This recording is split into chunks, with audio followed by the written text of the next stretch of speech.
जब हिंदू में दलित आता है तो आज भी हमारे देश में एक सवर्ण जाति के शिक्षक के घड़े से पानी पीने भर से दलित बच्चे को क्यों मौत के घाट उतार दिया जाता है? ये हमारे देश का फेक न्यूज है। राजस्थान की जालोर की जो घटना है वो फेक न्यूज है। 26 नवंबर 2018 खंडन हो गया। सर सुनिए जानकारी की कमी है, थोड़ा जाके पढ़िए। आपको मैं फैक्ट्स अभी यहीं खड़े होके फोन पे दिखाती हूँ, फोन पे। 69वें संविधान नहीं सर, ये इकलौता अपवाद नहीं है, ये इकलौता अपवाद नहीं है। ऐसी हजार घटनाएं मैं आपको यहीं खड़े होके दिखा सकती हूँ। नाम बताइए नमस्कार, आप देख रहे हैं द जनता लाइव और मैं हूँ आपके साथ नलिनी। आए दिन जंतर मंतर पर लोग अलग अलग मांगों के साथ आते हैं। आज ये लोग किन मांगों के साथ आए हैं खुद इनसे जानेंगे। सर सबसे पहले स्वागत है आपका हमारे चैनल में। क्या नाम है आपका? मेरा नाम कार्तिक है, कार्तिक सालुंके, और मैं हिंदू जन जागृति समिति की ओर से। सर आपके बैनर पे हमने गौर किया तो एक चीज वहाँ लिखी हुई थी कि हिंदू राष्ट्र को जो खतरा है उसको बचाया जाए। क्या खतरा है? हिंदू राष्ट्र को खतरा है ऐसे कहीं पर भी नहीं किया गया। यहाँ पर बताया गया है कि हिंदू राष्ट्र जागृति आंदोलन है। ये हिंदू राष्ट्र, ये अभी का जो वर्तमान में जो स्थिति है वो ये सेकुलर व्यवस्था है। और ये सेकुलर व्यवस्था है जो 1976 में इमरजेंसी का जब समय था तभी इंदिरा गांधी जी के प्रशासन ने, जहां पर मीडिया पर प्रतिबंध था, कोई भी वहां पर ऑपोजिशन पार्टी को जेल में बंद किया गया था। उस समय में हमारे भारतीय संविधान के मूल ढांचे में एक गैर संविधानिक पद्धति से, असंवैधानिक पद्धति से सेकुलर शब्द जोड़ दिया गया। अच्छा, मतलब संवैधानिक तौर पे सेकुलर देश नहीं है ये, तब जोड़ दिया गया, आप ये कह रहे हैं? इमरजेंसी के समय में ये संविधान में ये शब्द जोड़ दिया गया है। देश में हिंदू मुस्लिम सिख ईसाई सारे वर्ग के सेकुलर लोग नहीं रहते थे। सेकुलर का डेफिनेशन यहाँ हमारे पास नहीं है। मैं आप सभी को बताना चाहता हूँ सेकुलर का डेफिनेशन है। सर सेकुलर का मतलब आपके अकॉर्डिंग क्या डेफिनेशन है वो बता दीजिए दर्शक। बताता हूँ कि आज अगर भारत सरकार ने ये सेकुलर अगर देश बनाया है तो इसके अंदर सेकुलरिज्म का डेफिनेशन तो होना चाहिए। लेकिन डेफिनेशन ये कोई इसको धर्मनिरपेक्ष बोलता है, कोई पंथ निरपेक्ष बोलता है, तो हर एक जन अपने अपने हिसाब से बोलता है। कोई लोग सर्वधर्म समभाव कहता है, तो सारे अपने अपने हिसाब से सब लोग अपना ये कर रहे हैं ना कि भारत एकमात्र ऐसा देश है जहाँ पे हर अलग अलग जाति अलग अलग धर्म के लोग रहते हैं। हाँ मानते हैं ना? फिर सिर्फ हिंदुओं को लेकर ही हर बार मांग क्यों उठती है? हमेशा बराबरी की मांग क्यों नहीं उठती? हर नहीं, सबको लेकर बराबर की ही मांग है। ये वसुदेव कुटुंब की भावना रखने वाला हिंदू राष्ट्र है। यहाँ पर ऐसे कहीं पर भी नहीं बताया गया है कि ये केवल हिंदुओं का देश है। हिंदू राष्ट्र यानी सभी लोग प्रेम भाव से रहने वाले लोग। भारत तो एक सेकुलर देश है ना, तो हिंदू राष्ट्र कैसे? भारत की बात कर रहे हैं, पूरे विश्व की स्थिति एक है। ये जहाँ से हमें ये हम देखते हैं पूरे विश्व की स्थिति 157 ईसाई देश, 157 ईसाई ऑफिशियली है ना, 57 ऐसे देश है जो इस्लामिक देश है, 12 बौद्धों के हैं।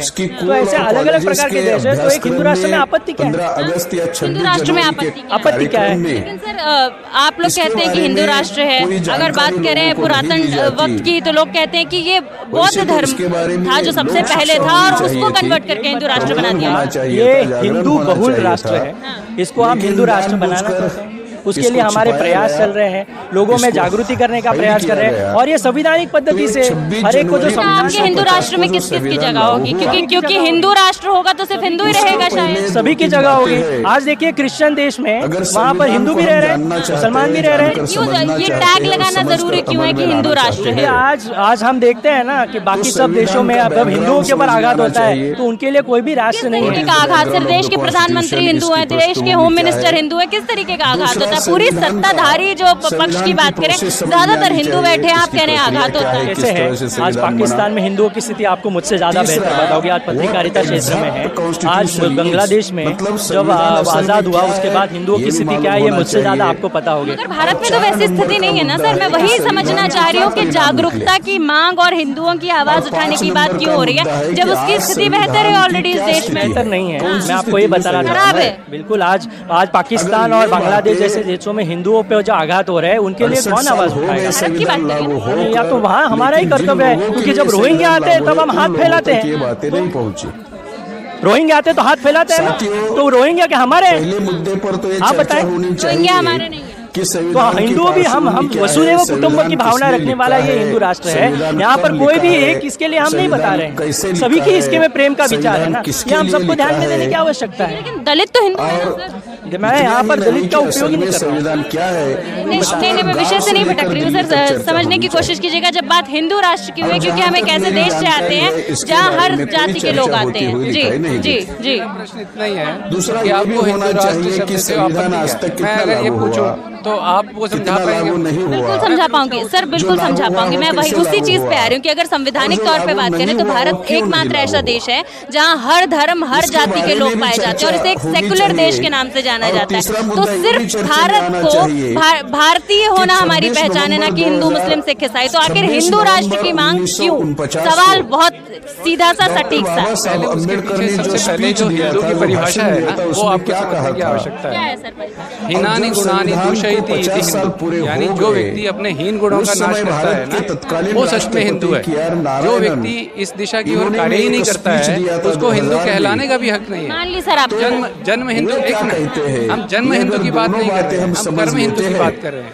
जब हम ये शास्त्रों ये मेरू तंत्र में दी गई परिभाषा को हम देखते हैं ना, तो हमें सच में समझ में आएगा कि जो व्यवस्था है वो व्यवस्था अगर अच्छी हो, वो हिंदू शब्द में निहित है, वो व्यवस्था अच्छी, तो हम उसको हिंदू राष्ट्र बोल रहे हैं। एक आदर्श हिंदू राष्ट्र यानी, सुन लीजिए, मैं वहीं से सवाल लेना चाह रही हूँ। हिंदू राष्ट्र यानी एक आदर्श व्यवस्था।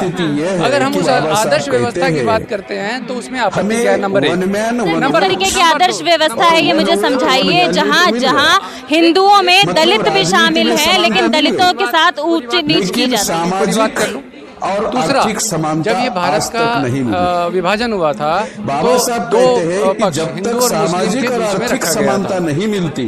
जो पाकिस्तान है वो इस्लामी देश बना, प्रयास नहीं किए जो बांग्लादेश है वो इस्लामी देश बना। तो जो हिंदू को हिंदू राष्ट्र सामाजिक व्यवस्था से अब अगर आप हिंदू राष्ट्र बनाएंगे तो आपके यहाँ के मुसलमान और बाकी जाति के लोग कहाँ जाएंगे? आगे बोलने दीजिए ना, सवाल के साथ साथ जवाब देते जाइए ना, वरना फिर सवाल मेरे दिमाग से निकल जाएंगे। मुझे भी तो काउंटर करने दीजिए ना।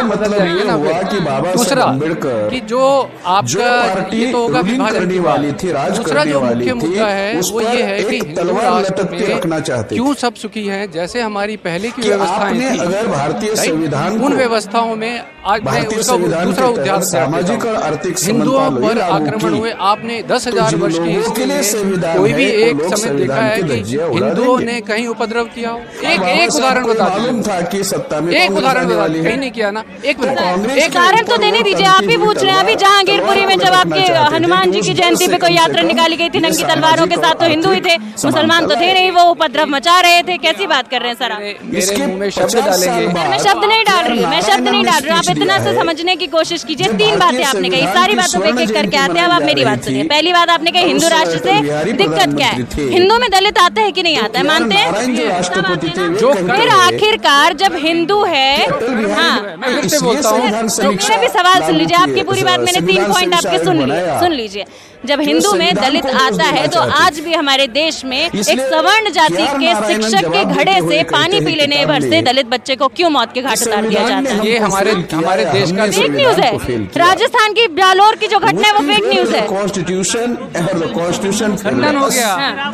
इसमें सर सुनिए, जानकारी की कमी है, थोड़ा जाके पढ़िए। आपको मैं फैक्ट्स अभी यहीं खड़े होकर फोन पे दिखाती हूँ, फोन पे। इस संविधान नहीं सर, ये इकलौता अपवाद नहीं है, ये इकलौता अपवाद नहीं है। ऐसी 1000 घटनाएं मैं आपको यहीं खड़े होकर दिखा सकती हूँ। नाम बताइए, सबसे पहले नाम। नीरज महादुल्य। नीरज जी, आपको लगता है कि जो घटना भी जालोर में हुई थी, जो सारी मीडिया मेन स्ट्रीम से लेकर सोशल मीडिया सब कुछ दिखा रहे थे, बच्चे के घर तक लोग गए, वो घटना सच्चाई नहीं थी? सच्चाई होगी, अगर नहीं भी होगी और होगी भी, उससे फर्क नहीं पड़ा। मैं आपको जो बात बता रहा हूँ उसकी बात यह है कि घटनाएं पहले ज्यादा हुआ करती थी, धीरे धीरे हिंदू समाज अपने आप को रिवाइव कर रहा है, सुधार रहा है। और ये किस तरीके का हिंदू समाज है कि आज भी दलित को घोड़ी पे नहीं चढ़ने दिया जाता, आज भी दलित को मूंछ रखने की आजादी नहीं है। आज भी जौनपुर में IAS ऑफिसर अगर एक दलित है तो वह जौनपुर में जो है टाई लगा कर नहीं घुस सकता है। ये किस तरीके का हिंदू समाज है सर? देखिए, बात ये है, आप सुनना नहीं चाहते, आप सिर्फ थोपना चाहते हैं। एक करके सबकी सुन रही हूँ और फिर मैं जवाब सवाल मैं भी सवाल लूंगी ना। समझ रहा हूँ। देखिए, कोई भी समाज परफेक्ट नहीं होता है। मनुष्य, आप भी परफेक्ट नहीं, आप कभी कुछ सोचती है, कभी कुछ सोचती है, कभी कुछ बोलती है, कभी कुछ बोलती है, राइट? वैसे समाज भी परफेक्ट नहीं होता है। पहले ज्यादा कमियां थी अगर, तो आज कम हो रही है। लोग जाग रहे हैं, धीरे धीरे सुधर भी रहे हैं, ऐसा नहीं है। तो एज क्या है? 35 वर्ष है। रोजगार है आपके पास? बिल्कुल, आपके परिवार में आगे की जो यूथ है रोजगार, हमारे देश में हिंदू मुस्लिम और ये सिख ईसाई के अलावा जो मेन मुद्दे हैं महंगाई रोजगार, इनकी मांग कौन करेगा जब आपके जैसे युवा सिर्फ हिंदू मुस्लिम के बात? पहले इस मुद्दे पे तो बात कर लें। आप जब बोल रहे हैं आज भी ये हो रहा है, मैं मानता हूँ हो रहा है, पर सुधार भी तो हो रहा है। दूसरे समाजों में आप देखिए कितना सुधार हो रहा है। क्या मुस्लिम में जातियां नहीं है? शिया, सुन्नी, बोहरा, अहमदिया, बरेलवी, 50 तरह के हैं। बदलाव की शुरुआत अपने घर से शुरू होती है। एक फिरका दूसरे फिरके पे हमेशा फतवा जारी करता है कि ये पक्का मुसलमान नहीं है, उस पे आप कभी क्वेश्चन नहीं उठाती है। आप कैथोलिक और प्रोटेस्टेंट और तरह तरह के क्रिश्चियनिटी में जो ग्रुप्स हैं उस पे कभी आप नहीं जाते। हमेशा एक आपको दलित वर्सेस नॉन दलित करना है। हमेशा आपको ये बोलना है कि दलित और मुसलमान पे वो हो रहा है और बाकी हिंदुओं को अलग।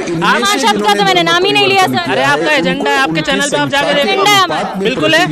आप हमेशा दलित और मुसलमान शब्द को एक साथ जोड़ के बाकी हिंदुओं से दलितों को अलग करना चाहते हैं। अब मेरी बात सुनिए, अब मेरी बात सुनिए। आपने कहा कि एजेंडा, सर एक करके बोलने तो दीजिए। जनता लक्ष्य निवेदन। आज का विषय 2 मुख्य विषयों पर था। अगर आप हिंदू राष्ट्र क्यों आवश्यक है ये जानना चाहते हैं तो हम आपके चैनल पर, ये सर क्यों आवश्यक है, मैं वही बता रहा हूँ। आज का विषय 2 आंदोलनों पर था, उसके बारे में हमने आपको जानकारी यहाँ पर बता दी। अगर आप चाहते हैं हिंदू राष्ट्र क्यों आवश्यक है तो आप हमें बुलाइए, हम आपके चैनल पर आकर इसके ऊपर पूरी जानकारी देने को तैयार है। अभी दे दीजिए ना चैनल में, तो हम हमारा समय आंदोलन का हो चुका है। यहाँ पर सभी अलग अलग जगह से लोग आए हैं, मैं मना नहीं कर रहा हूँ। मैं आपके यहाँ पर, आप हमें बताइए, हम आपको आकर जानकारी देने को तैयार है। इसके ऊपर बाकायदा किताब भी प्रकाशित हो चुकी है, हिंदू राष्ट्र की आवश्यकता क्यों है ना, और हिंदू राष्ट्र की संकल्पना क्या है। क्या सच में हिंदू राष्ट्र आएगा तो देश की स्थिति बदलेगी क्या? हिंदुओं में 25 करोड़ लोगों का क्या होने वाला है? ये जो मन में हमारे प्रश्न है ना, इसके सबके उत्तर भी है और हम आपके चैनल पर आकर देने को तैयार है। लेकिन आज का विषय जो है वो अलग था, ये हम समझ के लिए। ठीक है, आपका बहुत बहुत धन्यवाद। और उस समय बाबा साहब ने नोटिफिकेशन दिया अखबार में